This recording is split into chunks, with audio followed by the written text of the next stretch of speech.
Hello friend, back to Bhavani life style. அனைவரும் எப்படி இருக்கீங்க? நான் நைட் சமையல் பண்ண ஆரம்பிச்சிட்டேன். இந்த அவரைக்காய் 2 நாளைக்கு முன்னே வாங்கிட்டு போது கொஞ்சம் ஃப்ரெஷ்ஷாக இருந்தது. ஃப்ரிட்ஜில் வச்சேன், லேசாக முத்துன மாதிரி இருக்குது. இனி இதை விட்டால் முத்தி போயிடும், தூர தான் போடணும்.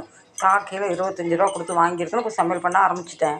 அதில் பாருங்கள், இவ்வளோ பெரிய பெரிய தண்டு வருது. இவ்வளோ க்ளீன் பண்ணியிருக்கு. மொத்தம் இதுவாக க்ளீன் பண்ணிடலாம். 4 கிலோ காயில் இவ்வளோ நிறம் பாருங்கள். விட்டால் என்ன ஆயிருக்கும்? நல்லா வேக வச்சா தான் சாப்பிட்டாவும் போல். ஃப்ரிட்ஜில் இந்த காய் முத்தி போயிருக்கு பாருங்கள். ஒரு வழியாக இது காயில் பிடிச்சது இவருக்கு இந்த ஒரு காய் தான். வேறு எந்த காய் கொடுத்தா நொட்டை சொல்லுவார். எனக்கு எல்லா காயுமே ரொம்ப பிடிக்கும். உங்களுக்கு எந்த காய் பிடிக்கும் சொல்லுங்கள். எந்த சப்ஜி பண்ணாலுமே வெங்காயத்தை நல்லா ரோஸ்ட் பண்ணிட்டு அந்த சப்ஜி ரொம்ப டேஸ்ட்டாக வரும். வெங்காயம் நல்லா ரோஸ்ட் ஆகலைன்னா சப்ஜி அந்த அளவுக்கு வராது.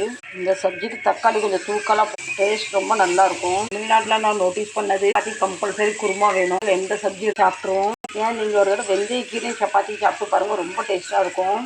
பாருங்கள், சப்பாத்தி கூட எல்லா சப்ஜியுமே செட்டாகும். வாங்க